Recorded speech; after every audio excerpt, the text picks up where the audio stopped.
It's Ask the Judge time once again, and today Judge Larry Thorne joins us for one of our most popular segments. Great to see you today. Oh, it's great to see you too. It's great to be here. We've got questions. It's all about cutting stuff today. Cutting time, cutting trees, cutting everything cutting under the salary. sun. Yes. Okay, let's jump right in. Here's a question from one of our viewers.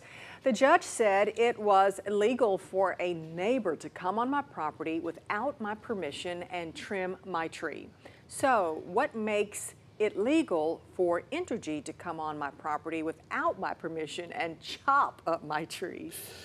Well, there is a term called an easement. Entergy, before you got that property, Entergy more than likely had an easement on it where they run the power lines either above or below ground sometimes. But in any event, they have the authority to trim trees, but it has to be reasonable. They can't come in and just slice up a tree and tear it up unnecessarily. Okay. But they can trim and get that tree off the lines.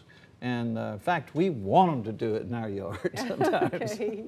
All right. So yes, they can do that. Our second question. My company is cutting salaried employees' paychecks 50% for this pay period only and promises to reimburse by the end of the year. What should I do? This is a very interesting question. It is an interesting question.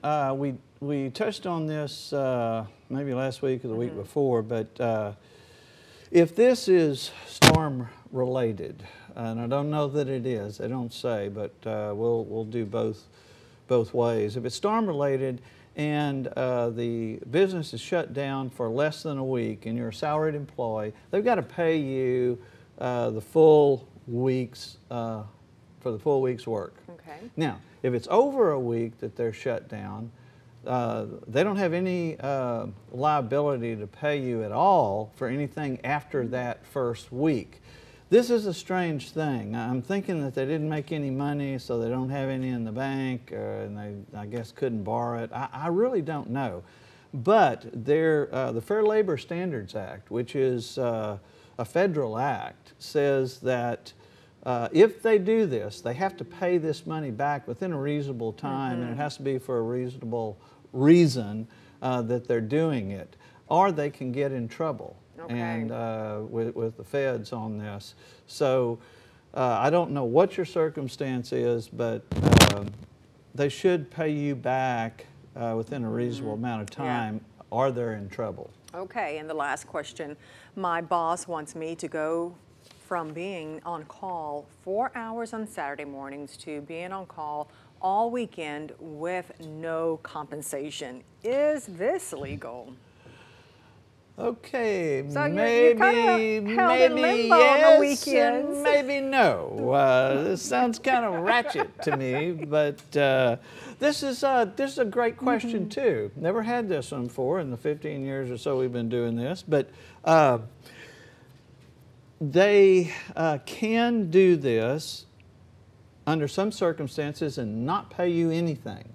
However, under some circumstances, they do have to pay you. One is, say, you have to be at the location for the on-call, whatever it is. Okay. If you've got to be on the location, they got to pay you for every minute of it, and overtime if you're doing overtime. The fact that you're working, you could be working on a weekend, doesn't have anything to do with overtime, by the way, unless you've already worked over 40 hours. Now, if they put all kinds of requirements on you and restrictions on you, you have to stay at home. You can't drink more than 2 beers while you're watching your favorite team play. Exactly. Those are pretty serious restrictions, and they're going to have to pay you if they do that. If they say, well, you can't drink at all, you got to be real serious. Okay. They're going to have to pay you. All right. Well, thanks, Judge. And if you have any questions for our Ask the Judge segment, fill out our form on 12newsnow.com/askthejudge. We'll be right back.